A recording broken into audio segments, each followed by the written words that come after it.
Welcome to Sisflix, the podcast where we won't judge you for talking through the movie. Sisflix are the movies you laugh at, yearn for, and overanalyze with your girls, significant others, and now us. We are your hosts, Paola and Nadhya, two sisters and designers who discuss chick flicks we hate to love, tropes we love to hate, and all of the aesthetic choices in between. Join us as we break down our favorite movies together. All right, everyone, welcome back to the Sisflix podcast recap of Bridgerton Season 2. As we get back into our recap with episode 3, A Bee in Your Bonnet. Ooh, this is a favorite episode for the book readers, I think I would say. It's a good episode, like top to bottom, it's pretty good. In this episode, we get some flashbacks into Anthony's backstory, and we start to learn a little bit more about why he is the way that he is. We meet his father, and we learn how great and wholesome the Bridgerton dad was, Edmund. And we get a glimpse also into how similar Anthony and his father are when Edmund takes out his pocket watch and checks for the time, the same way we see Anthony do 100,000 times throughout the series, specifically this season. And season 1 a bunch. And we sadly witness and learn the way that he died from a fatal reaction to a bee sting. And this happened right in front of Anthony and Violet, who was pregnant with Hyacinth at the time. Something you catch if you're paying attention is when he was stung, he was actually picking some hyacinths to take to Violet. And it just makes the moment so much sadder. While he's passing away in Violet's arms, you see the other 6 Bridgerton kids in the background come outside to see what all the commotion is about. And they're all babies. They're all so young. And quite literally, Violet has to yell at Anthony to get them back in the house to protect them from seeing their father in that state. And that is the moment Anthony was the one responsible for protecting them all. This moment ends up being the trauma of all of their lives. I think it defines all of them in certain ways. And I think as the seasons move on, we're going to see how Edmund's passing affected each one of them individually. Specifically with the boys, I think that that's going to be a point for them. This also marks the moment for Anthony and for the rest of his siblings where he's no longer just an older brother. Like now he's the head of the household, caretaker, guardian. And we finally see how much this pressure has affected Anthony. I mean, he doesn't shut up about it. We hear about it all of the time. But I think seeing it happen to him, you empathize with him so much more. And now you understand why he's so annoying. Because his mother had a really hard time with Edmund's death, and she ended up leaning a lot on Anthony to kind of step in while she was emotionally and physically absent from her children. And watching her go through this grief is what led him to decide that he would never be the cause of such pain. He decides that he cannot marry for love because all love is going to do is cause heartbreak. Even if you were in a loving relationship, eventually someone will pass and the grief will be unbearable. So something that I think is a little bit more emphasized in the book is that Anthony feels like this impulse to refrain from love to not cause grief. He feels that in a more altruistic sense. He sees that as being to the benefit of the other person. Because in his mind, he's like replacing his father with himself. So he's like, I will be the one to die because I'm not allowed to live longer than my father lived. And then my wife will be so much grief that my kids are going to go through what my siblings and I went through after my father passed away. In the show, they make that a little bit more vague, I think, where it's kind of like a fear of grief generally. Right, for sure. And all of these flashbacks, they take place in Aubrey Hall, which is their country estate. You hear them mention it in season 1, but you get to actually see them visit Aubrey Hall in season 2, specifically this episode, they are visiting in the present day because they're preparing for an annual gala that they do. Now, my thing is, if this is an annual gala, we didn't see it in season 1 last year, right? We're just going to assume that it didn't take place last season, maybe due to all the excitement around Daphne and the Duke. And also they rushed into the marriage, right? So it was a hasty marriage. They had a wedding to plan. So we're going to assume hasty Hastings. We're going to assume that due to hasty Hastings, they didn't do their annual gala last year. This year, they're doing their annual gala in the country, and they're going to prepare. And the rest of the members of the Ton are supposed to be joining them later on that week. Also visiting Aubrey Hall is Daphne. Again, we get to see her again. And we get a peek at her and the Duke's firstborn son. Augie. Little Augie. You know what? It would have been really nice to see the Duke specifically in these episodes. But I think Phoebe Dynevor did a fantastic job in just taking control of her storyline without the Duke. Her presence was enough. I'm sorry. I love that TikTok. Not to be a shady bitch. The TikTok I sent you that was like me waiting for the Duke's career that he turned down Bridgerton for. Okay, reggae. Isn't he like an airbender or some shit? I don't know. Oh my God. He's in Dungeons and Dragons. Those are so different. Go. What are they doing there? What are the dragons doing in the dungeons? I'm so sorry. Cancel me. Cancel me. Take me. Bury me. Make me forget who I am. They have also invited the Sharmas to arrive early. Ooh. So that maybe they can spend a little bit more time together before the rest of the Ton arrives for the big gala. Edwina's hope is that she'll be announcing their engagement by the time the gala's in full swing. So these next 2 days are crucial for her. She better find herself a different Bridgerton. Kate has promised to play nice. When they arrive at Aubrey Hall and exit their carriage, the first to greet Kate is, guess who? Is Anthony, who makes his way to her before he greets anybody else. The way these two are drawn to each other in every single moment. As she's admiring the house, he assures her that her opinion of him will be much improved by the end of their stay. And Daphne, who had not met the Sharmas yet, walks up to Kate and Anthony and mistakenly judges by the chemistry between these two that this has to be the female that Anthony had been talking about. Ooh. And goes up to her and says, "You must be Edwina." Ooh. Loud and wrong. And that made for a very awkward interaction that continues to signify for Daphne for the rest of their visit. She checked that in her brain, was like, okay. One of the big things the Bridgertons like to do when they visit Aubrey Hall is to play what seems to be their favorite game, Pall Mall. Pall Mall. Pall Mall. Pall Mall. It's the Iceman, Pall Mall.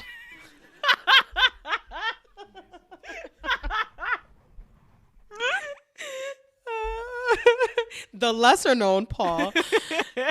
Pall Mall, which is pretty much like croquet, but the Bridgerton way. You know, like when you take a game and you and your siblings just make shit up to make it worse and worse for everyone. You know, and here we get to see more of the family dynamic, as do the Sharma sisters. This is kind of a way to see, all right, how can you fit into this family? One of my favorite characters throughout this whole Pall Mall scene is Benedict. His outfit, like, I love his wardrobe throughout the season, but I think this is my favorite outfit he wears. He has like this floral vest. He's got the little bee insignia on his collar. Like, he looks stunning, and he wears these bright colors. They put him in these bright colors this season. I love it. Does anyone else think it's a little weird, the bees, Bridgertons, and how the late Viscount died? Yeah, like, why is that your logo if your dad died by a bee? Yes, that's like, my dad got in a car accident, so now everything we own is covered in cars. Like, yeah, it's a little weird. Were bees maybe part of their insignia beforehand, and then maybe they kept it? But damn, you imagine? I mean, and they rock it, though. I think it just became part of their identity and they're proud Bridgertons. Is it like a symbol of them carrying around Edmund and his memory with them all the time? The way a bee carries pollen. I'm throwing you I don't out. know. I'm throwing you out of the podcast. Because why did I immediately think pollen, Polin? Maybe it is. Maybe it's a way of them holding on to his legacy. But again, like you said, like it's a little weird where you take like what led to your father's demise, you take that and you adopt it as a symbol for your family and an identity. One thing is to see the bee everywhere, because you do see that. You know, when the season opens, you see a bee flying around their door. When the season ends, like we saw season 1 end, there's a bee that witnesses the birth of the next generation and then flies out of the window. So I love the idea of the bee kind of being a piece of Edmund. But then that doesn't explain them adopting it as their symbol and applying it as a motif on their clothes. You can catch me if I'm lying, but I think the only one I've seen with the bee motif is Benedict. Mostly, yeah. Maybe that's something that we'll dig deeper into when we get to Benedict's story. No, and I feel like this whole season, I feel like everyone's in brighter colors. This might have to do a little bit with Bridgerton's success and just like elevating like the costuming a little bit. I think maybe it's even the introduction of the Sharmas. Like everything just feels brighter. Everything feels richer. Where in the first season, I feel like you see the boys a lot in like their more traditional dark garments. And in this season, you see them in brighter colors. So yeah, so here during this game of Pall Mall, we get to see more of the Bridgerton's dynamic. And also we start to see how Edwina starts to feel a little bit out of place. Because as we've come to learn, the Bridgertons are super competitive. And she shies away from competition. Whereas Kate, on the other hand, fits right in with the shenanigans. We've already seen the competitive side to Kate when they were out at the races. And we see a lot more of it here in the game. And it makes for a hilarious dynamic. One of my favorite lines is when she grabs a mallet and she realizes by Anthony's expression, it's his favorite mallet. They call it the mallet of death. When she sees him react, when she grabs this mallet, she goes, "Oh, is this your mallet?" It's like, "Do you want it?" Because I know some men can't perform without their familiar tools, like a child with a blanket. Wild. And I was like, "Oh, yes, Kate." As the game continues, Kate takes an opportunity to hit Anthony's ball out of the field, guaranteeing him a loss. Because one of the things that Daphne says is, in Pall Mall, you play the player, not the game. So Kate takes that opportunity to hit Anthony's ball out of the field, guaranteeing him a loss. Edwina decides this just got too competitive. I'm out. There's too much heat. Edwina and I are the same. I am not a competitive person. Colin's the one that signals to Anthony like, "Hey, yo, go check on your girl." And Anthony does. Anthony's like, "Hey, I'll sit out with you." She's like, No, don't worry. It's all fine." When Anthony comes back, Colin hits Kate's ball past the trees this time, where Kate had sent Anthony's ball. He looks at both of them and says, "You two better go fetch them unless you want to quit here and now." Side-eye emoji, side-eye emoji, side-eye emoji. They both go and everyone just looks at each other. So Anthony and Kate don't want to quit the game and they go to get their balls, and they go to get their balls. There's no better way to say that. This is like not doing it. So Anthony and Kate do not want to quit the game. So they go to collect their balls to be able to continue. And they find out that both of their balls fell in a pit. I'm so sorry. I just can't say balls. 35 years old, ladies and gentlemen. They realize their balls are all muddy. And they decide to continue to play despite the mud. Kate doesn't hesitate to step into the mud with her gorgeous ass dress on.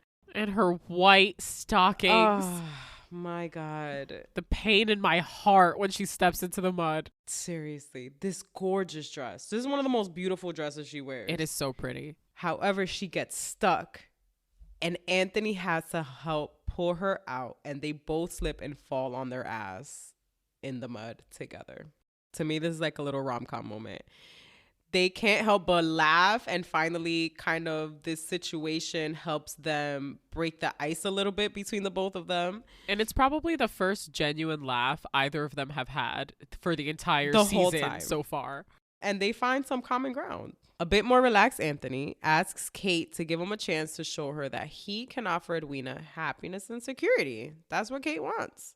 Kate kind of brushes this off and playfully continues to play and whacks his ball one more time, and it hits a tree and falls by a bench. This, for some reason, upsets Anthony, and he turns to leave. Kate's like, what the fuck? What did I do? I thought we were having a good moment. When she goes to retrieve the ball, she finds that it landed by Edmund's grave, where he is buried under this magnificent tree that's flanked by these two benches. And this is the tree, ladies and gentlemen, that we see in the opening credits. The tree of life. This is the Bridgerton tree of life. Correct. And something that spoke to me, because obviously I think about the symbolism, is... What? Stop. It's just the symbolism to me of this tree and Edmund being the trunk, right? Or the base of it. Maybe even the root of this tree, where his wife and each of his children grow and branch off from. Heard. Violet can even, in that same sense, represent the trunk. She's the one holding everything together as their children branch off and make their own lives.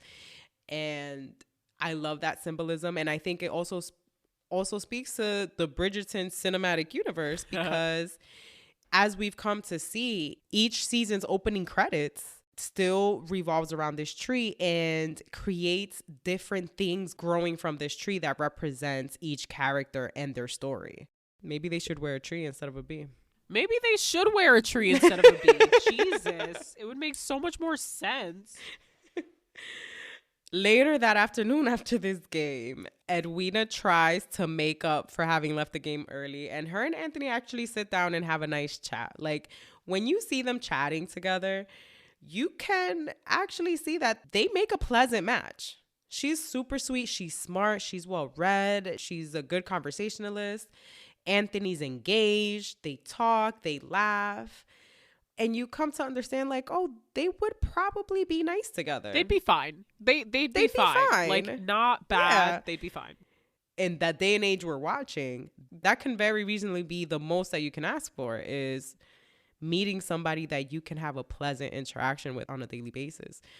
Something Edwina mentions while she's talking to Anthony about her interests and the book she likes to read. She asks him, have you ever read Ghalib?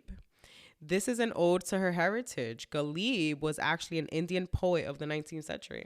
Oh, that's really cool. I didn't know that. So I like how that they put that in there as an ode to the heritage of the Sharmas. Lady Danbury and Violet are chaperoning this talk, and they're just in the edge of the room listening in. And it's very cute. They seem very satisfied with Anthony and Edwina. Later on that evening, though, they want to know more, and we catch them quite literally at each of their charges' doors. Lady Danbury at Edwina's door, Violet at Anthony's door, quite literally with their ears pressed to the door to hear how they talk about the other to their siblings.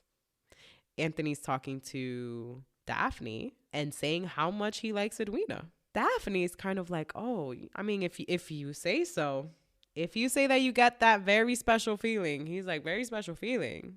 Yes, you know that feeling when someone's in the room and you can't stop looking at them, and, you know, pretty much describing being infatuated with someone, having a crush, falling in love with someone.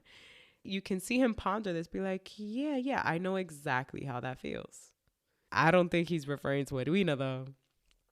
And in the other end of the house, Edwina is talking to Kate about how pleasant it was to talk to Anthony. Kate's like dismayed. She's like, what? And he talked to you? And he listened to what you had to say? Like, to her, she really thinks Anthony ain't shit. She thinks Anthony ain't shit, and she really doesn't want him to be nice. She wants him to prove everything that she's already thinking about him. She wants to be right about him. And also because I think she's starting to have some weird feelings about Anthony, that she's like, if he's nice, I won't be able to keep my feelings to myself. Like, Yep. something will happen. I need to dislike him. That's the only way to fight my heart. So, from Aubrey Hall, we head back to London because we're getting a look at what's happening with these Featheringtons, baby. Lady Featherington is freaking out over the possibility that Cousin Jack will find a bride and kick them out of their home because Cousin Jack has been hanging out with Cressida Cowper and she doesn't like that shit. She has the idea of trying to make Prudence like the most perfect attractive bride. Prudence is like a little bit of a dummy. Like her head is kind of filled with like a little too much air. And she's trying to make it so that Prudence becomes the new Lady Featherington. It's so funny in this scene because she's stressing out in the house. She's like, yo, this guy is gonna marry some chit. That's what she says. And she's gonna come and take over this home and kick us out. We need him to just find somebody who we can mold, somebody dumb, who doesn't really pay attention, who and then Prudence walks in and she's like, oh, I have an idea. Absolutely brutal. You're like, this woman thinks nothing of her daughters. Like, Jesus Christ. So Prudence becomes the guinea pig. She's like, I'm going to use you to make sure that we lock down the Featherington quote unquote fortune and keep it in our family. Unfortunately, as she's trying to create this plan, Cousin Jack has invited the Cowpers over for dinner. Cressida has obviously been better trained by her mother to be more appealing, to be demure, to be a better debutante. Not that much better because she didn't marry in her first season. Damn you right. Anyway. Cressida's a bully. Cressida sucks. But she knows how to play this game to an extent because, as Paola said, she's not been successful. So she's like wooing Cousin Jack. She's feeling very like cool and fancy. Penelope is like, okay, fine, like trying to be nice. She asks Cressida about the new dress that she's wearing, which is a pretty different style than what the other ladies in the town are wearing. They comment that there's a new modiste in town that is basically making competition for Madame Delacroix, and that her fashions are like so much newer and more updated, and that it's kind of giving Cressida an edge, right? Because she's like sticking out. She's looking different. People are going to notice her. So the next day, Lady Whistledown issues a gossip sheet where she shit talks the new modiste, says that her dresses are vulgar, and praises Madame Delacroix as old but capable. By this point, we all know where this is coming from. 1, Penelope. 2, wanting to help Madame Delacroix's business. 3, wanting to shit all over the Cowpers because they suck and they're mean to her. And I respect it. This is also a tool to show us just how influential Lady Whistledown is in the town, because this is enough to basically drive that new modiste out of business. So not only is she making like gossip and scandal sheets, but she's a tastemaker. She's like a cultural figure. And that is a post previously occupied by Queen Charlotte. So this is going to be fun.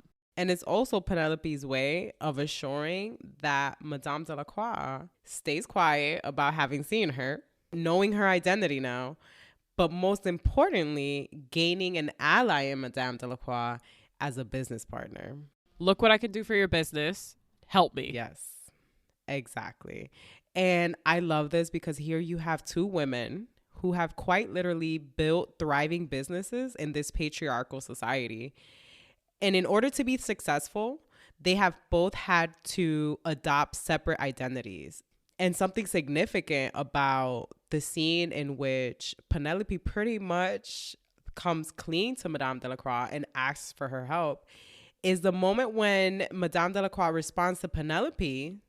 She does so in her original English accent.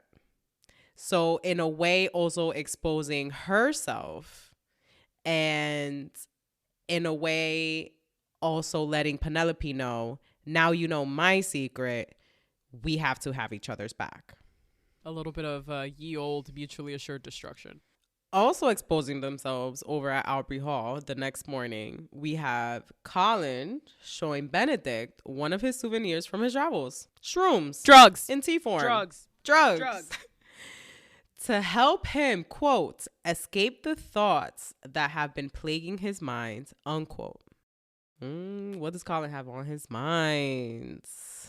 Is it the stuff that took place last season? Is he still thinking about Marina? Dun, dun, dun. Benedict, however, is anxious because he's waiting to hear back from the art academy that he recently applied to. He's really anxious to know if he was accepted because I think at this point, Benedict enjoys art. I don't know that he sees himself as an artist yet, and this will be something that will validate that for him if he gets accepted into this art school. Colin, on the other hand, he's still affected by the events that transpired in season 1 between him and Marina, because he even asks Eloise if she has written to her and finds out that Marina actually lives close by and she's no longer Marina. She is Lady Crane. As we saw last season, she went with Sir Philip. Now, fun fact, in Eloise's book is the 5th book? I believe so. In Eloise's book, you find that she did write a lot of letters to Marina's address, even if they weren't necessarily for Marina. And I think this is where they start hinting at that correspondence.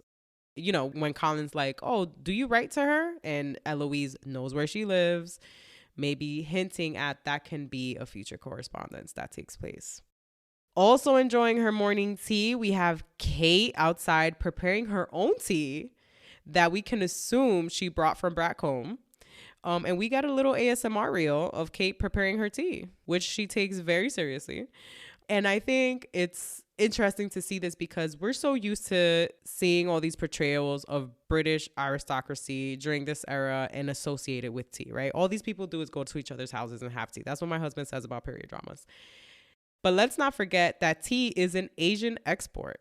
It made its way to Britain later on. So for Kate, British tea is probably subpar. I mean, she's already mentioned she hates British tea. Kate is on the porch at the front of the home. And as she's having her tea, Eloise walks out. They have a quick chat where Eloise asks her really directly about being a spinster, right? Because as we know, Kate is 6 and 20. That bitch is old and she's unmarried. She's getting ready to die. And Kate answers, you know, it's not ideal. She's 27 years old. She's no money, no prospects.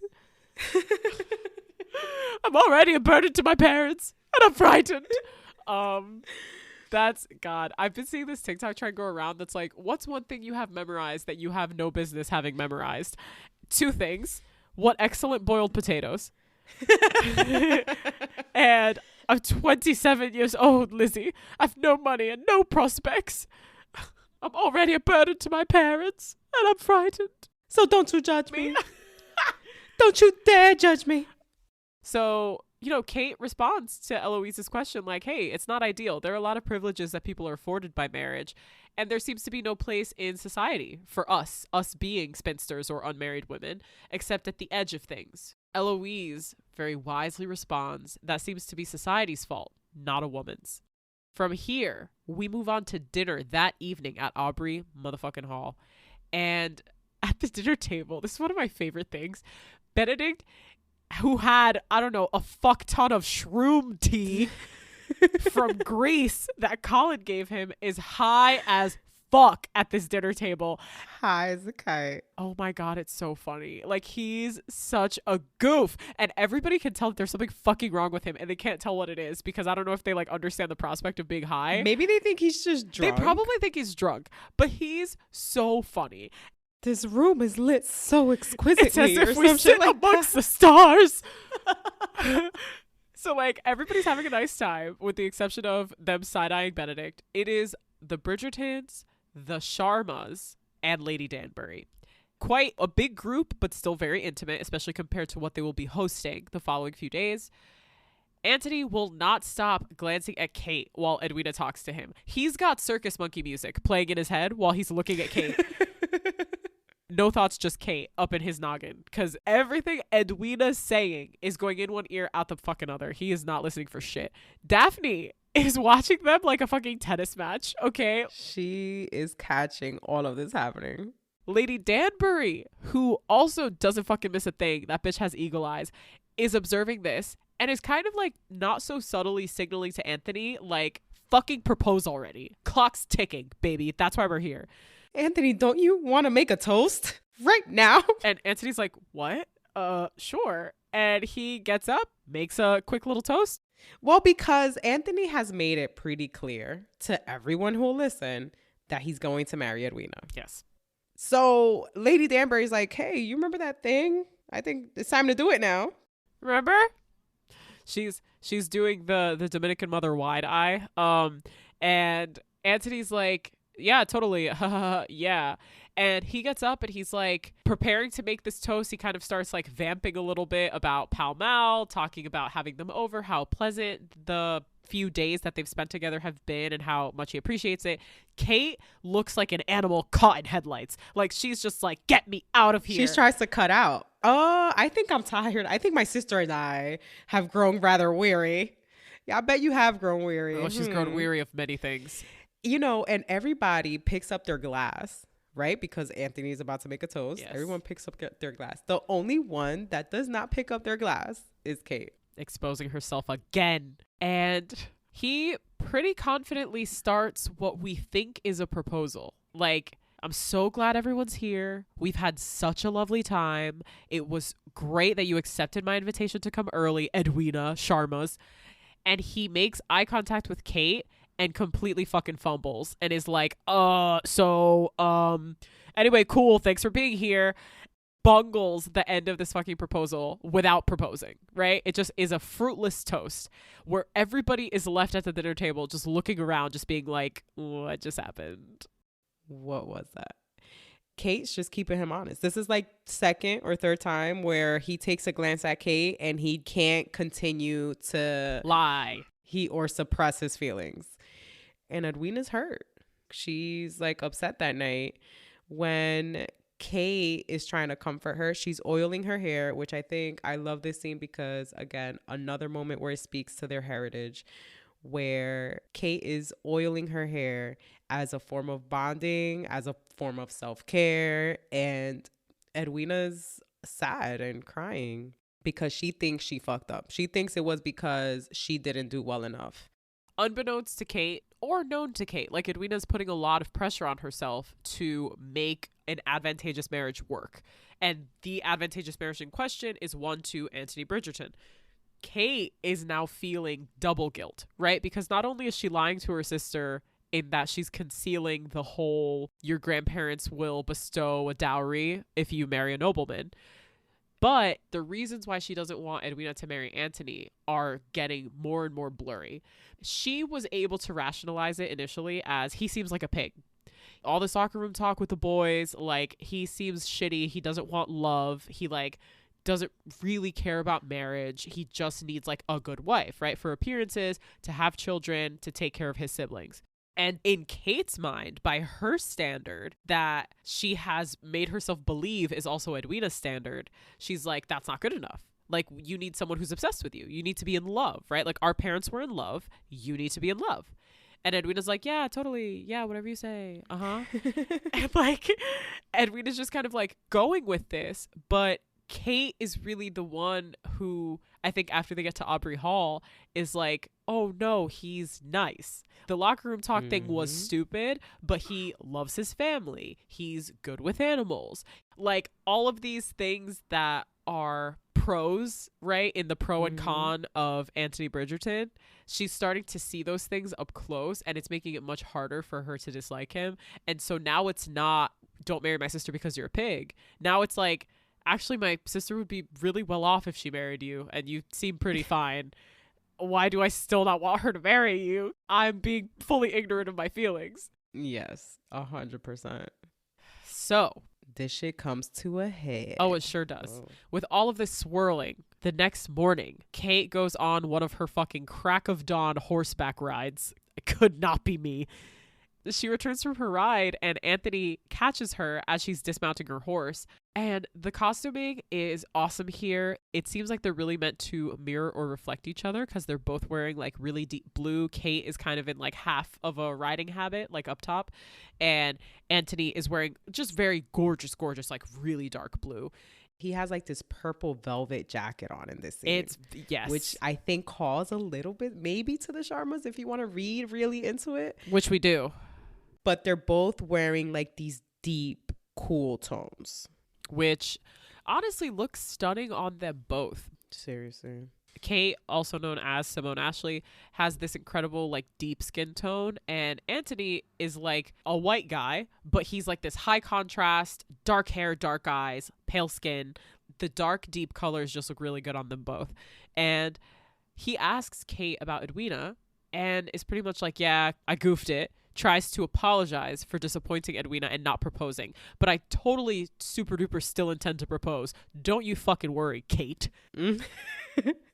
He blames it on being nervous, you know, his feelings wouldn't allow him to speak. And Kate's like, ooh, your fucking feelings, you bitch? What feelings? Well, what she doesn't know is he means his feelings for her. What they both don't know is that he means literally what his feelings for her. And Kate's like, well, I think you're just messing with her. Like, why'd you invite us out here early? That's really fucked up of you. Like, she's young, she's impressionable, she like is trusting. I mean, Kate is not giving Edwina anywhere near enough credit for being almost a grown-ass woman, but okay. And he calls her out for that. Yeah. Anthony actually brings that up. Which is ironic coming from Anthony.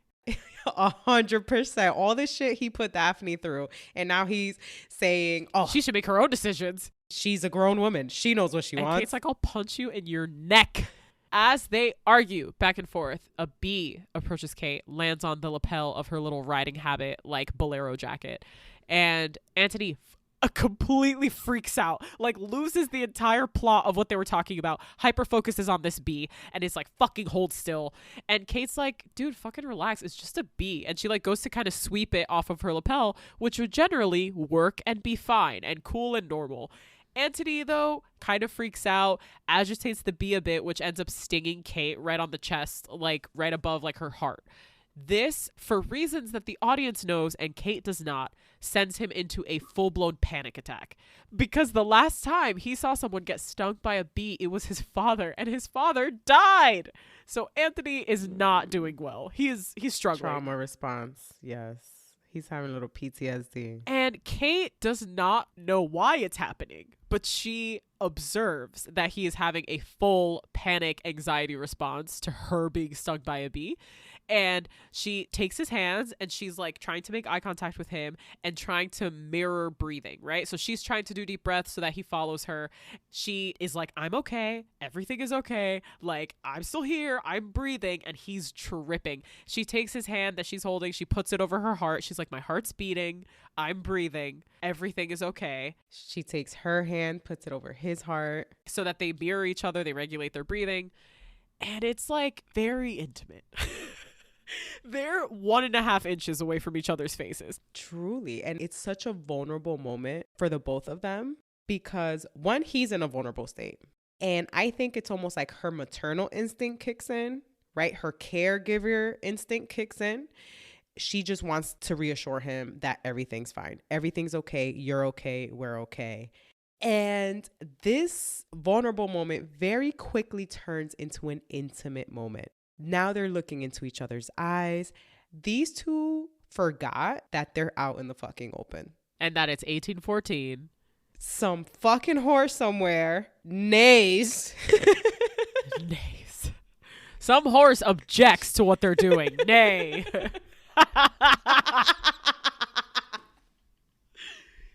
So yeah, the horse objects. Nay. And when they realize what happened, when they realize, like, they come back into their bodies, they're like, oh shit, we're still outside, we're in the open, there are people around and horses and staff, and we need to get the fuck away from each other because we're unchaperoned.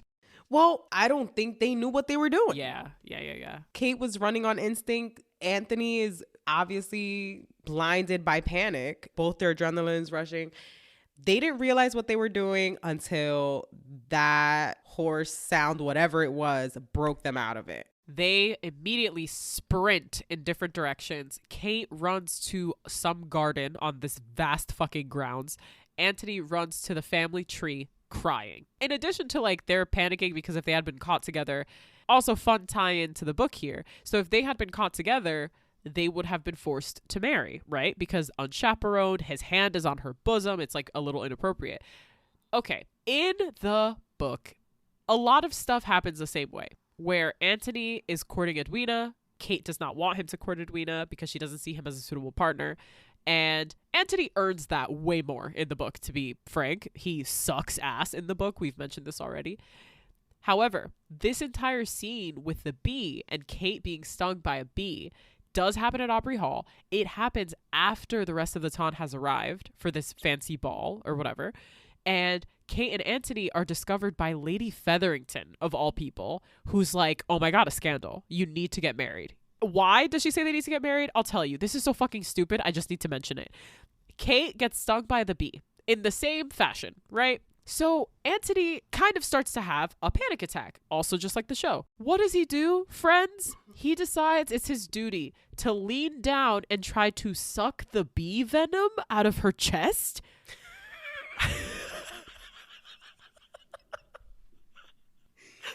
What? No, I mean, science wasn't a well-taught subject in Help 1814.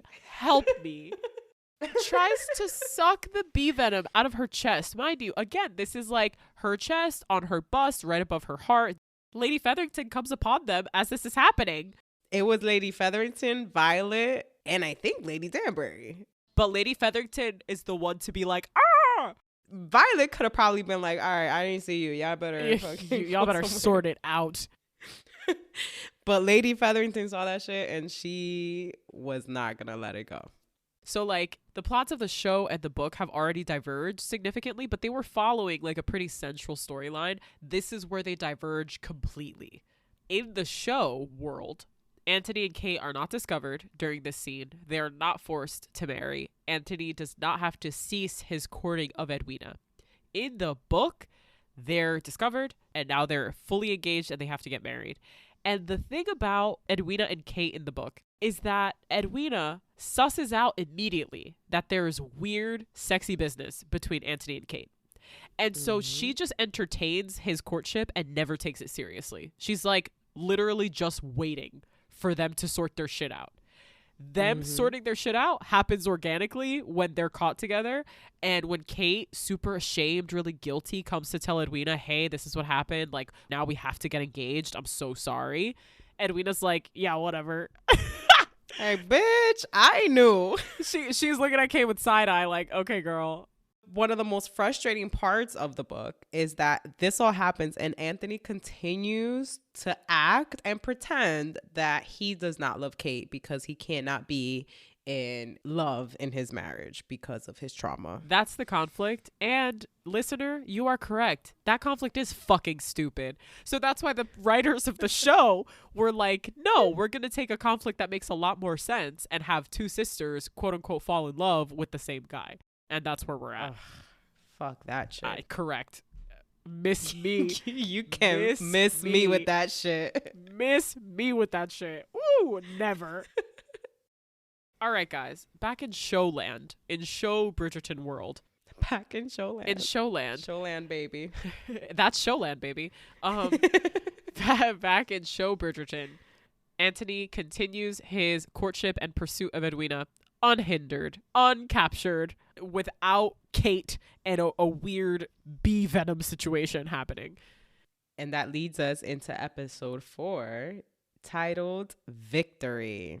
Victory! Dun, dun, dun, where the Bridgertons are now preparing for the big ball.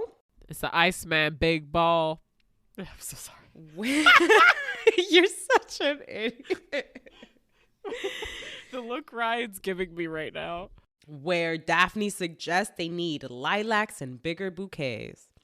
Something I found interesting. Let's go. Take a shot every time Paola says something I found interesting. Daphne suggests lilacs because they are symbolic of first love.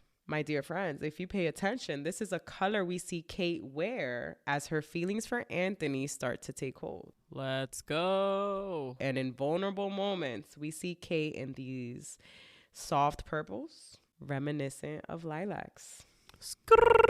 Reminiscent of lilacs and reminiscent of mixing that Sharma Danbury burgundy purple with that Bridgerton blue, baby. Yes. So as we're continuing into episode 4, Victory, we see the rest of the Ton, the exclusive Ton that get invited to this Hearts and Flowers ball, get ready to leave for the country. And before they do, we get to witness exactly how Madame Delacroix helps Penelope with her business as Lady motherfucking Whistledown. They use dresses from Madame Delacroix's shop to secretly deliver Lady Whistledown's handwritten notes to the printing press so that they can create the freshly printed pamphlets. This allows Penelope to be able to go to this ball. Had she not been able to make this deal with Madame Delacroix, what was she going to do? No Whistledown would have been reported in the time that she spent at Aubrey Hall. Right. Which would have been suspicious. Correct. So this helps free up her time. She doesn't have to leave in the middle of the night and get her papers printed at dawn anymore. Correct. And thank God. Yeah, as the Ton arrives to Aubrey Hall, they are welcomed with a grand picnic and a hunt for the gentleman. Something else that we see as the Ton is making their way from London out to Aubrey Hall is Lady Featherington continuing to stress about cousin Jack pursuing Cressida Cowper as a potential marriage prospect. And it's stewing. So that's cooking in the background. Back at Aubrey Hall, baby, everybody has arrived. And Antony and Edwina are sitting together on the lawn, on the grounds of this gorgeous home. Edwina calls for Kate to join them. Kate, who was going to very strategically ignore them. Kate does so reluctantly when Edwina, in an effort to make conversation, tells Kate to tell the Viscount about her bee sting. Don't worry, girl. He knows. He was there. And Kate is just kind of like, okay, yeah, I got stung. Anthony looks at her and goes, ah. And then she goes, I am well. More softly, he says, ah. The way this man, he's a good actor, gives the second ah is just, it's melt. Like Jonathan Bailey's great. With that ah, he communicated relief, concern, and the way he looks at her, he just looks at her after. He kind of just stares at her for a moment, takes her in. Here's where he starts to get me. As I'm watching, I'm dead. So Edwina encourages Kate to join Antony, Benedict, and the rest of the men on a hunt of their own grounds. And Antony's like, what? No, don't do that. Even Kate is like, no, I shouldn't do that. And it's only when Antony begins to protest that Kate's defiance gets the better of her. And she's like, no, because you said no, now I need to fucking do it. Mm-hmm. Why the fuck is Edwina telling them to hunt together? Edwina suspects that Kate may be the reason Antony didn't propose. Girl, this is true, but not in the way you think. And she thinks Antony and Kate hate each other. This may be true, but not in the way you think. She thinks they just need to spend a little more time together to get to know each other, find some common ground. She wants Kate to charm Antony so that he'll fall in love with her in the friend way? And finally propose to Edwina. Girl, you are wild for this. And reluctantly, Kate agrees to join the men's hunting party because she needs to give Antony a what for. At this point, she's going just to challenge him and to demonstrate that she knows what she's doing, that she knows how to shoot. And just because she's a woman doesn't mean she doesn't know how to do these things.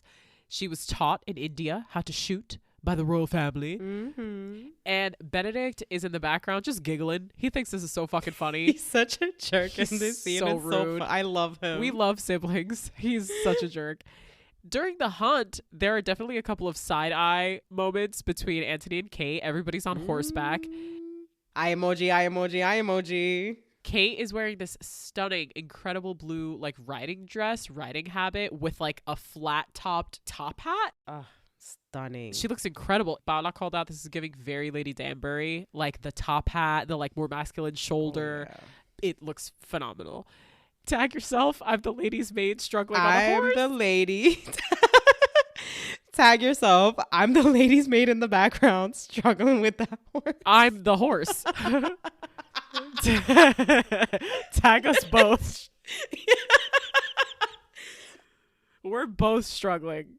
And the chemistry between Anthony and Kate is like stupid. Okay, it's bananas. This is where you really start to sense the tension between them, and they keep stealing glances at each other. They try to chat. It's like a little too awkward.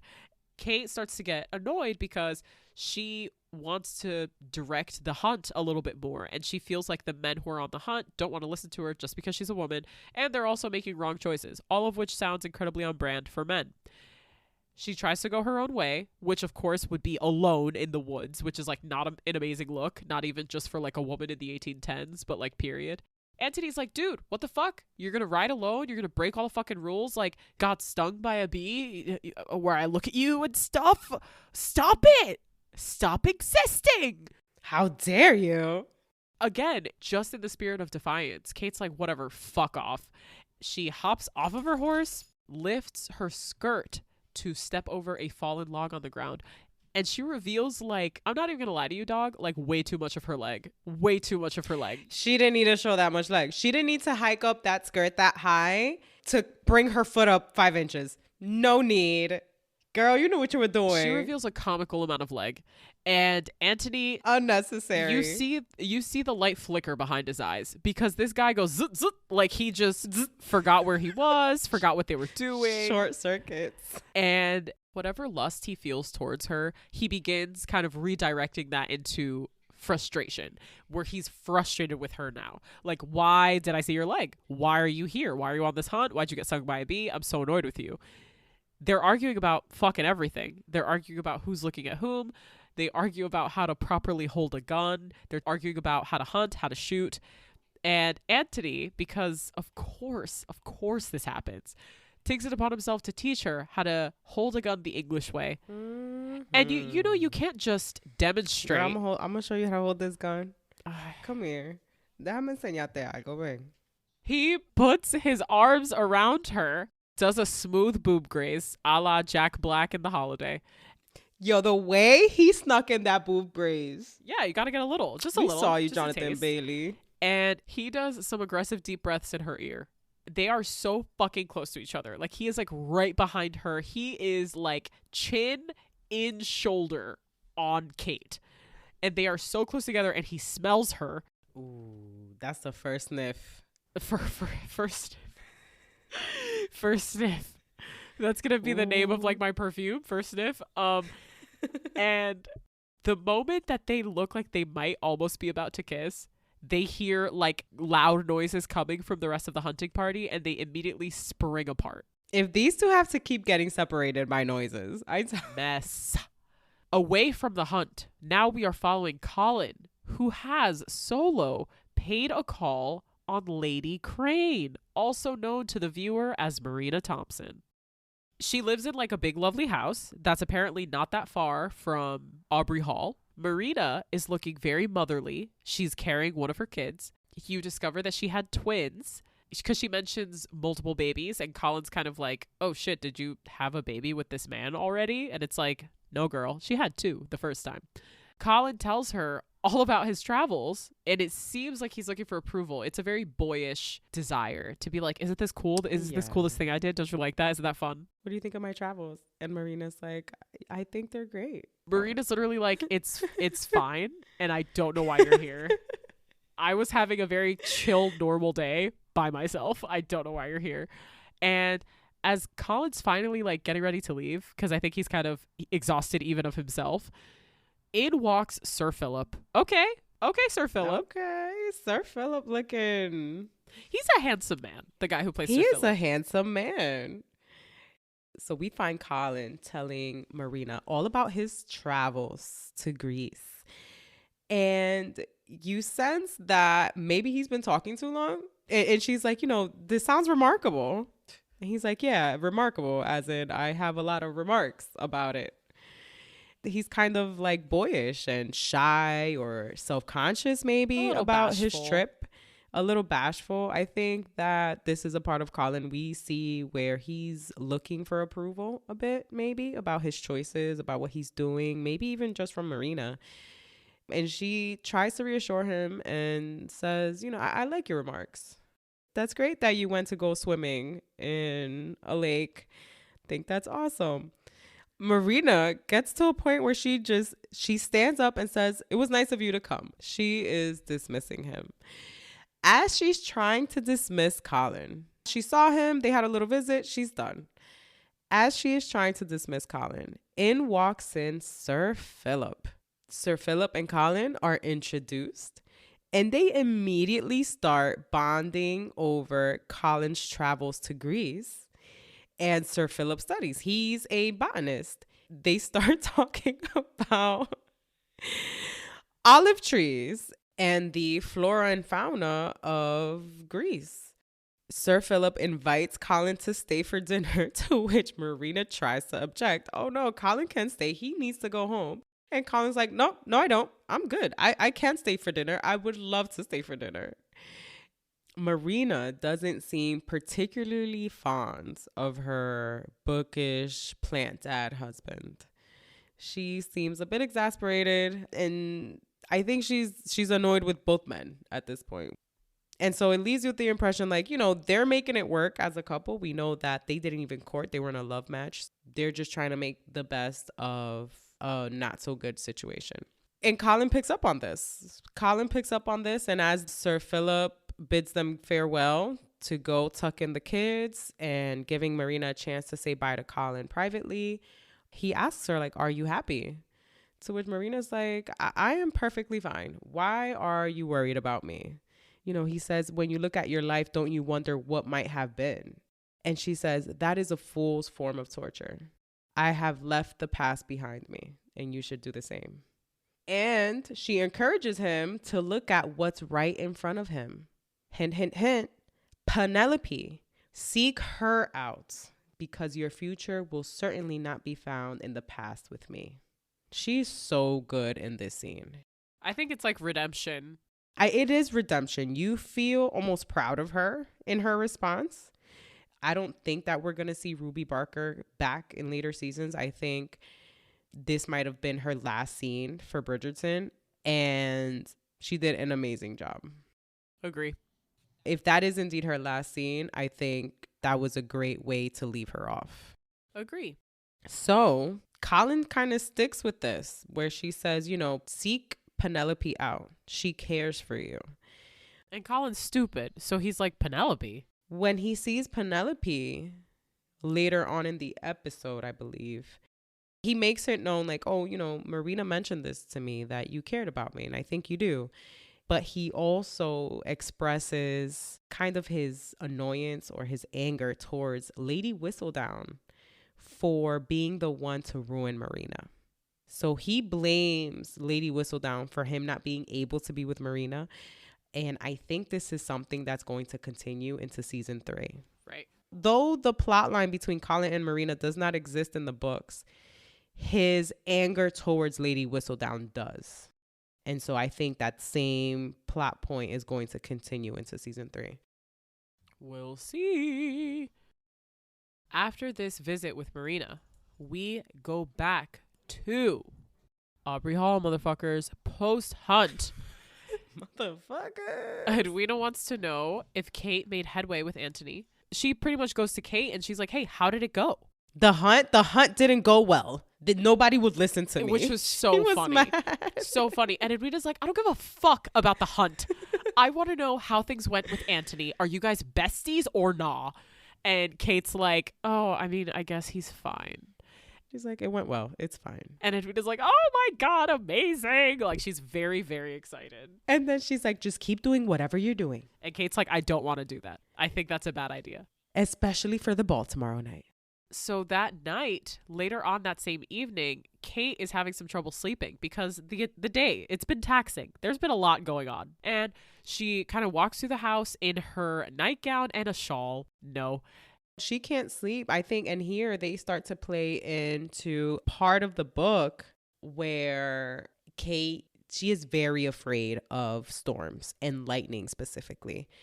However, her trauma in the book is a lot more pronounced. Yeah. So what they try to do is try to mirror, right? Anthony has this trauma with his father's passing and the bees.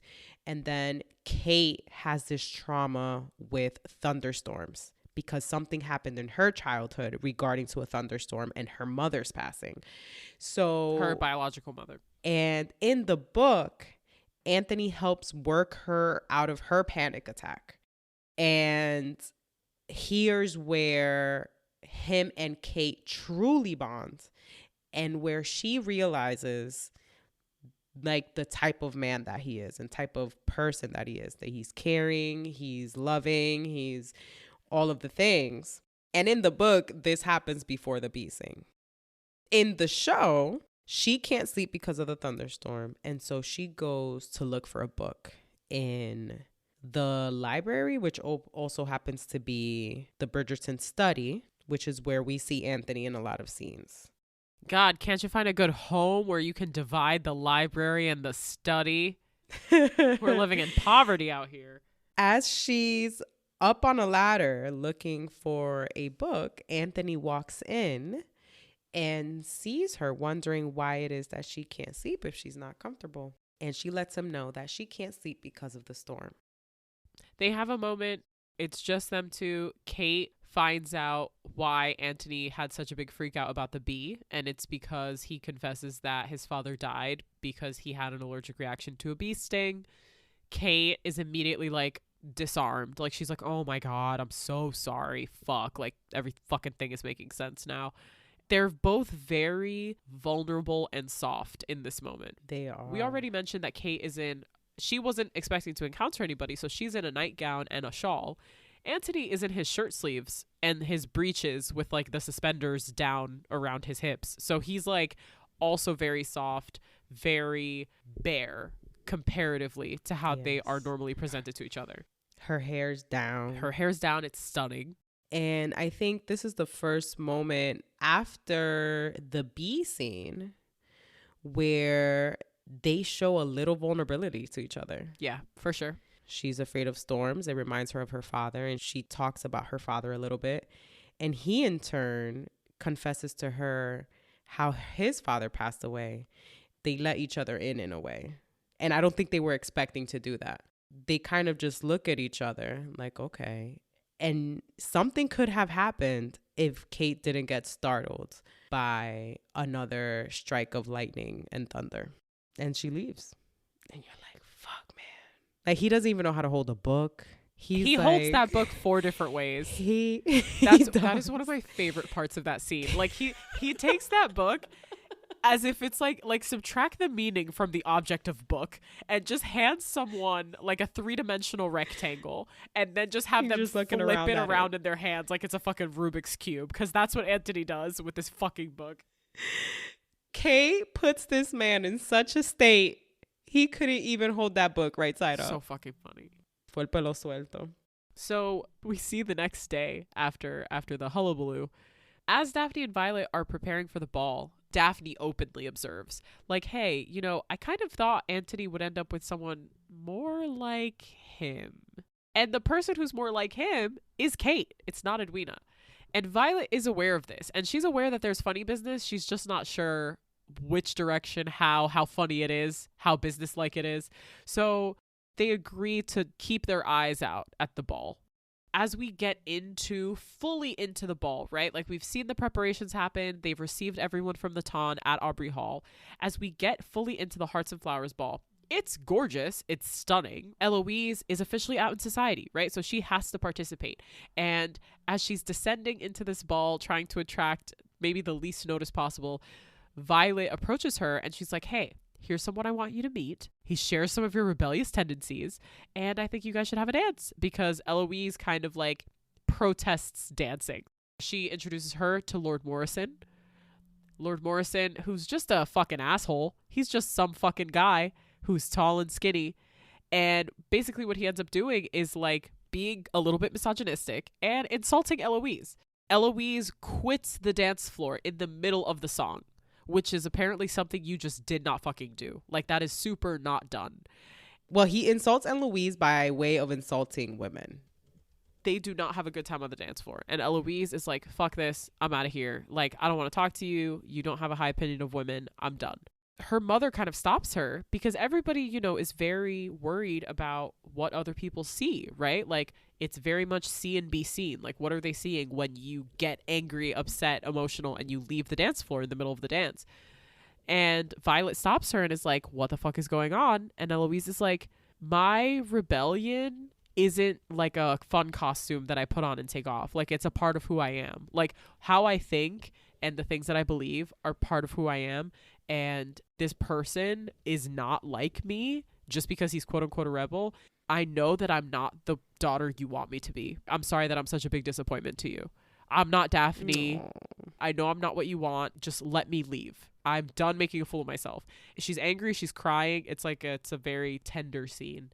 Watching this whole exchange with Eloise and Lord Morrison, and then Eloise with her mom, is Penelope. She's kind of at the top of the stairs. She's watching the whole ball. She's got a bird's eye view of everything that's going on. She's watching everyone.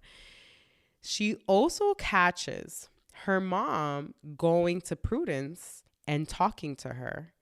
And then she sees her mom going over to Lord Featherington and sees that Lord Featherington heads out the same way that Prudence did.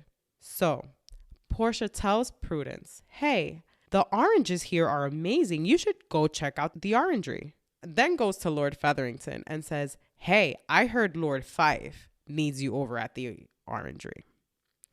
Portia is trying to set up for them to be entrapped together. When she sends both of them off, she gathers a group of people comprised of Lord Fife, Lady Cowper, maybe one or two other people, and says, hey, I heard the oranges here are amazing. Let's go check them out. And walks in on Prudence and Lord Featherington doing nothing. Standing like 2 feet away from each other. But Portia exclaims, oh, he had his hand around her. It's a scandal. Oh my gosh, this is a scandal.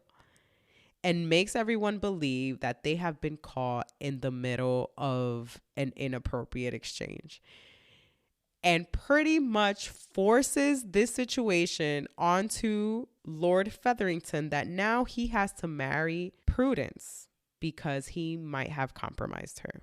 Portia is out here trying to secure her bag, scheming. It's such a mess. It's annoying. So now Prudence and Jack Featherington, cousin Jack Featherington, are now going to be engaged to be married for the scandal. Shortly after this, the Sharmas arrive to the ball, and Antony immediately pulls Edwina aside, asks her to dance. Lady Danbury takes Kate not so subtly by the arm and asks her about her day with the Viscount, the hunt, because Lady Danbury's got eyes. She's got eyes, she's got peepers, and she's all around this shit. For sure. Edwina immediately goes to Kate as soon as her dance with Antony's over, and she goes to Kate and she's like, you need to dance with Antony. He probably has something he wants to talk to you about. You need to dance with him. Kate's like, I'm good. I don't think I want to do that. I think I'm fine. I think I want to stand here and chill. Antony comes over. Edwina goes, Antony, you should ask Kate to dance. And Antony's like, I don't, Kate, I'm sure you can find someone else to dance with. Kate, do you want to dance? And Kate's like, okay. And they do an entire dance in silence. So this is the part where the song playing in the background as Antony and Kate are dancing together is an orchestral version of Dancing on My Own by the artist Robin. Just absolutely phenomenal song choice for this part. They do most of the dance in terse silence until finally they get to a point where Kate's like, don't you have something to fucking ask me, my dude? And Antony's like, what do you want me to ask you? And she's like, I don't know, about my sister? Something about my sister? Fucking marry my sister? I swear to God, if you're jerking me around, I'm so fucking angry at you. This is also such a good dance. It's a very good dance. And they are close together. You know, the camera knows what it wants you to feel. It starts zooming into their hands. It slows down at their spin. They do not take their eyes away from each other. They are looking into each other's eyes the whole dance. You know who's peeping this? Lady Danbury. You know who else is peeping this? Daphne. You can feel the heat from these two. Now, I hadn't heard Robin's Dancing on My Own until this point. What is that song about? I think the best way to describe it is just the lyrics. I'm in the corner watching you kiss her. I'm right over here. Why can't you see me? I'm giving it my all, but I'm not the one you're taking home, so I'll keep dancing on my own. Oh my God. It's like the most upbeat melancholy song. It really is. It really is. And it's not until there's this part of the dance where they're both facing the same way, where it's like Kate's back is to Anthony, which is also a very intimate way to dance. And she finally asks, don't you have something to ask me regarding my sister? She's waiting for him to ask for her permission. This is why Edwina wants them to dance. This is why Edwina's been pushing them together, so that he can finally feel comfortable enough with Kate to ask for Edwina's hand. And what he says is, if I ask you for her hand, would you give me permission? And all that Kate says is, all I want is for my sister to be happy. And Anthony says, and do you think I can make her happy? Mind you, my guy has been trying to sell the idea that he can make Edwina happy, provide her with the life she deserves. He's been trying to sell this to Kate from the beginning. And now in the middle of this dance, just as Kate is finally opening up to, hey, are you going to ask me that thing? Because now is the time. Now he's flipping it and asking her, do you think I can make her happy? And she's like, bitch, that is a question for you. Yeah. Can you make her happy? Answer the question. Se queda callado. This irritates her. And she's like, if your silence is any indication that you're reconsidering your declaration. And he cuts her off and he's like, is that what you want me to do? Do you want me to reconsider? Ooh,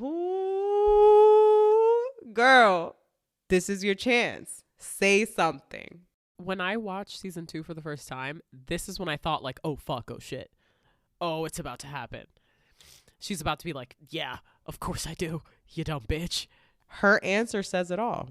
It does not matter what I want. Her answer back to him is, in summary, how she feels about her life. In this whole ordeal, in everything that she has put together for her family, for her stepmother and her sister, what she wants has not mattered. It cannot matter. And he responds with, I don't think that that's true. I think she's sensing his intention because her direct reply to that is, I'm leaving for India. So whatever you're doing in your funny little head, it doesn't matter. I'm leaving for India.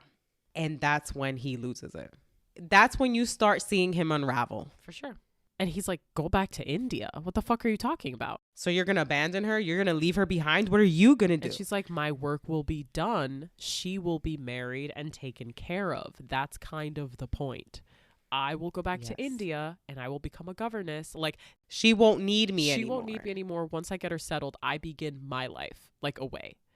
And Anthony, like, he short circuits in a different way than to seeing the flash of entire leg. And he's like, oh my God, I can't believe this. And he storms away from the dance floor. The song ends. They bow at the end of the song and he runs. Edwina freaks out because she sees this. She's like, what the fuck did you say, Kate? You and your fucking bullshit. Kate, this is your fault, of course. And Kate's like, I'm going to fix it. Don't worry. Guess who's watching this still? Daphne. And we see her leave. And then this is when we get the magnificent library scene. So they're back in the library where we saw them a couple of scenes earlier in the evening. Now, very different from when we last saw them, where they were softer. You know, they had kind of found common ground. Now they're in a full blown out argument. Mm-hmm. Why? We don't know. Because let me tell you, as I'm watching this, I'm like, what is he so mad about? We know what he's mad about. We get into that library. Kate storms in shortly after Anthony. And she's just like, what the fuck was that? And he goes, you're so determined for me not to be with your sister. That's kind of what he defaults to, which even the viewer, Kate, the viewer, are like, what? What are you talking about? I didn't even say anything about that. My approval. And he's like, you're so determined for me not to be with your sister. It's outrageous. Why do you dislike me so? And she's just like, oh, so full of emotion. She's like, because you vex me. Oh. And he goes, and what do you think you do to me? Oh, it's such a good And they're scene. both standing there vexed. They're both vexed as hell. Mad vexed. And you just see in this moment how much they each get into the other's skin. This whole time, you haven't liked me. This whole time, I haven't liked you. We're arguing because now you're leaving. I don't know. And I don't like Feel it. suspicious. And I don't like how I feel about you. Feel leaving. suspicious. Then she's like, what is it that I do to you? And they both just look at each other. He goes, you. And he walks up close to her. These are the moments where I wish this was a video podcast. Because I need other people to bear witness to Paola when I do. I would appreciate it. And there's a lot of breathiness in this scene. No. Air They've ran a is marathon. A lot of that. A lot of that. A lot of that. And now they just breathe into each other's faces. They do. They share air. His glassy eyes, almost like wet at the mouth, just is like feral for her.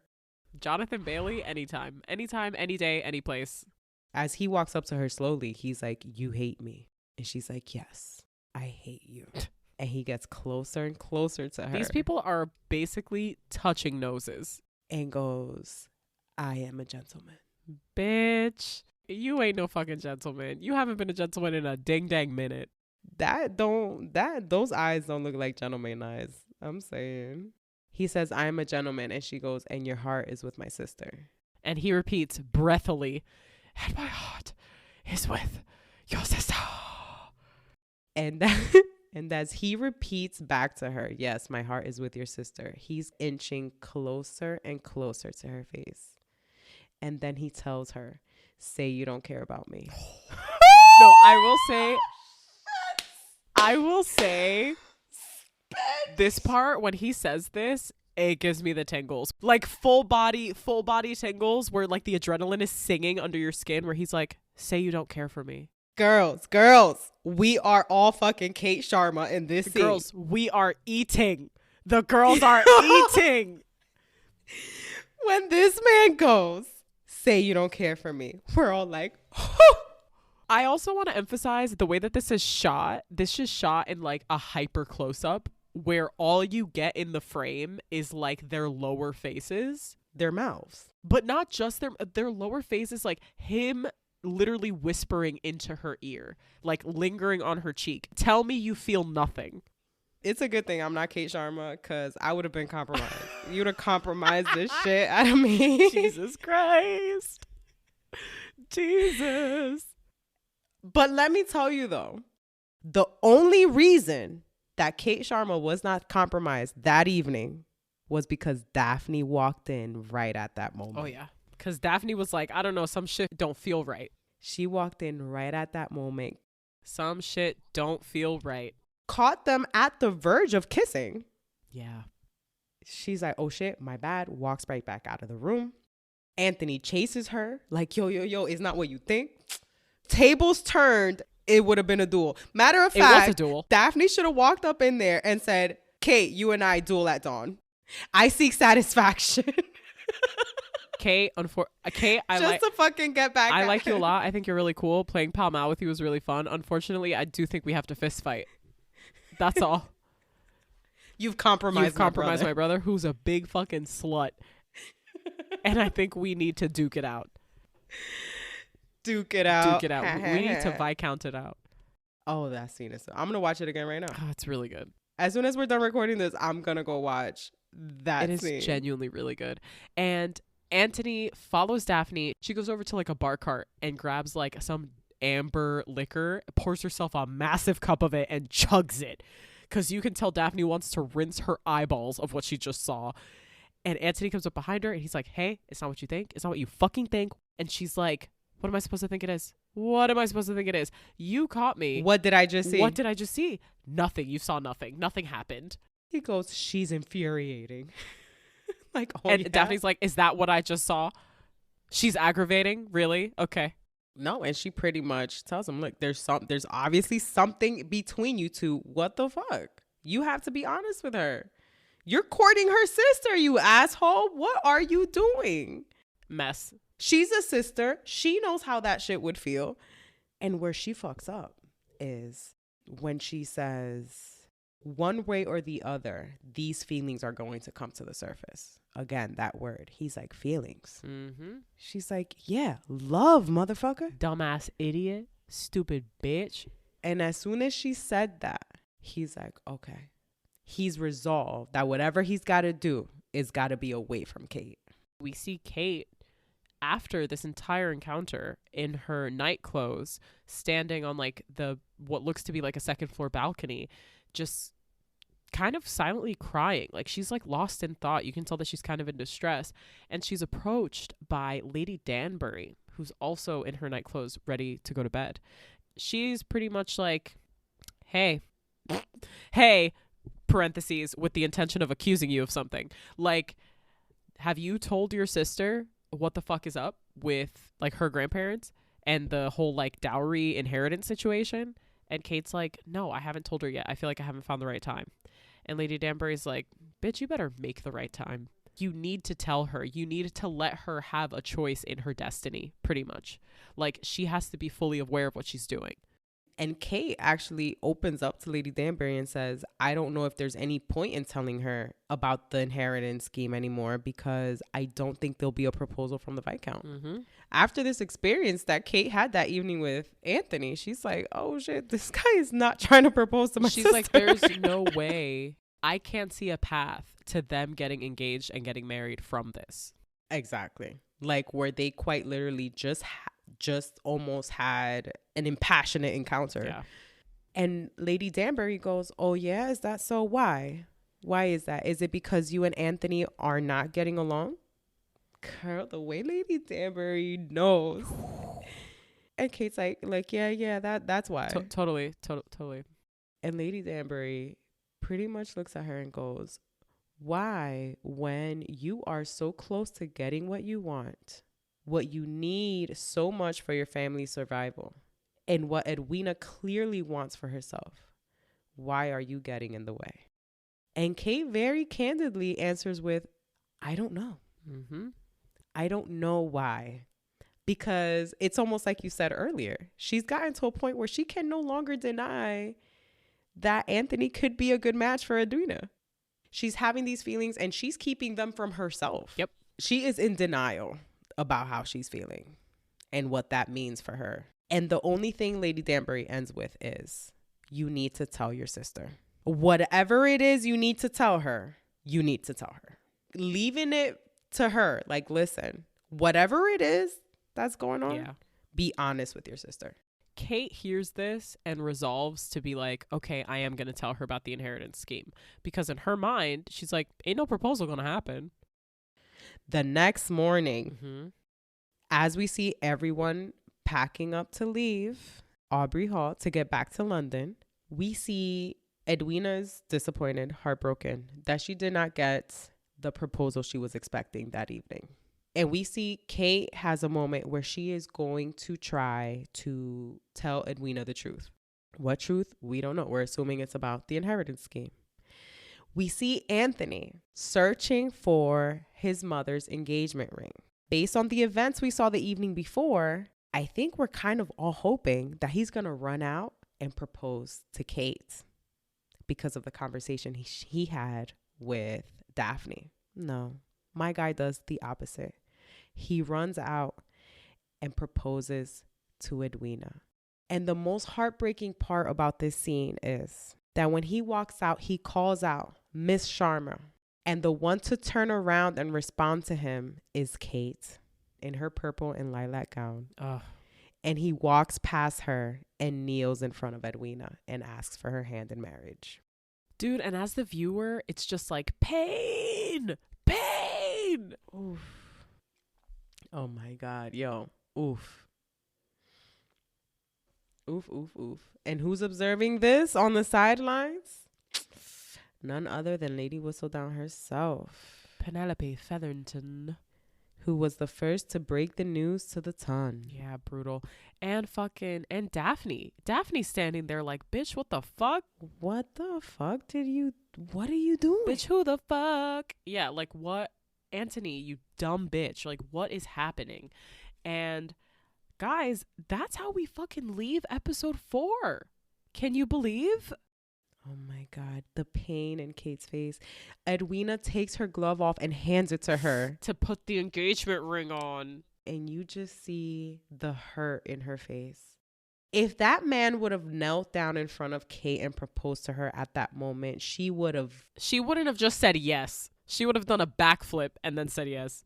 It hurts so much. I know, it hurts so bad. Yes, and that is how episode 4 ends. We're right at the middle of the season at this point. Guys, we don't know what's gonna happen. We're 3/4 of the way through our Bridgerton season 1 and 2 recap. Let's all take a moment and hey and think about that for a second. This show is so fucking good, and I hope you guys, if for whatever reason you haven't already seen season 2 and this is your first time seeing it, I hope y'all understand what it is that is making me love it so much, because I love this shit. If you're a period drama lover, if you're a romance lover, this is the slowest of intense burns. It is so good. I feel like there are a lot of people that got bored with it from at the beginning. Like I guess you just have to, there's definitely people that are season 1 people that are like, yeah, like I want to see all the action. I want to see it all happening right away. I can't say I like one over the other. I really appreciate both. It was very well done. I just didn't like the sisters being pinned against each other, but whatever. We're not there yet. I know. I'm a season 2 girl, personally. They cast them so well. I don't know to what extent they had to do like chemistry reads and things like that, but their chemistry, like Jonathan Bailey, Simone Ashley, Anthony and Kate, is so good. It sizzles, it crackles. If it's very tangible. There's a lot of, again, and it's easy to make fun of this, but like there's a lot of breathiness. There's a lot of like invasion of each other's space. There's a lot of smelling, a lot of like, and I've read that a lot of that takes reference from like Bollywood movies, right? Like the smell and the breathing and the breathiness and things like that. Like, love that. Which is a really subtle but like authentic way to call out different aspects of like South Asian culture. So I think that's really, really cool. And I think it's really successful. Like, it's just, you get such a heat and such a pull between them with all of these kind of like small, intentional, subtle choices. And I love that. And something else that speaks a lot to how they wrote the series and also the casting and their performances is it puts you in a place like you're already starting to see yourself by the end of episode 4 where you're not mad at Kate or at Edwina. You're not rooting for one or the other to be with Anthony. You're kind of like, this is fucked up. Yeah. And you feel for Kate, and you're also like, oh shit. You're also feeling for Edwina because you're starting to see like, oh, this is kind of unfair to her. And she's likable and she's charming and she's precious. And you're like, oh, she doesn't really deserve this either. She doesn't deserve this. I really want better for her. I want better for her. But at the same time, you see how much chemistry Kate and Anthony have. And you're like, how can you not see that? How can you not pair them together? They belong together.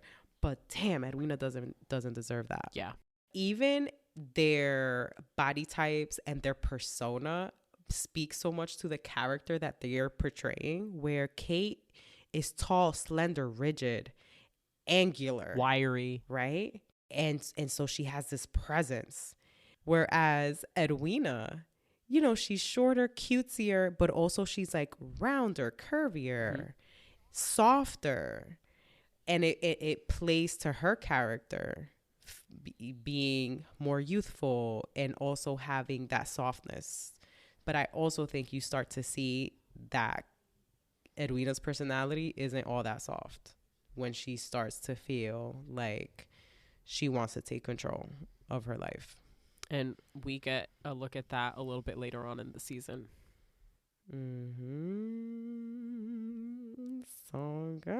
guys stay with us as we continue to discuss season 2 of Bridgerton as we get ready for season 3 release of Bridgerton, which is, my friends, coming in a short almost 2 weeks. Oh my God. May 16th, my friends. We're so excited. Stay with us. Part 2 of our recap is coming to you, where we're going to discuss episodes 5 through 8 of season 2. Hope you join us then to get to the conclusion of this very steamy, very romantic, Very steamy. series, story, season. Series, story, season. Let's fucking go. All right, guys. You know how we do it here at Sysflix Corp.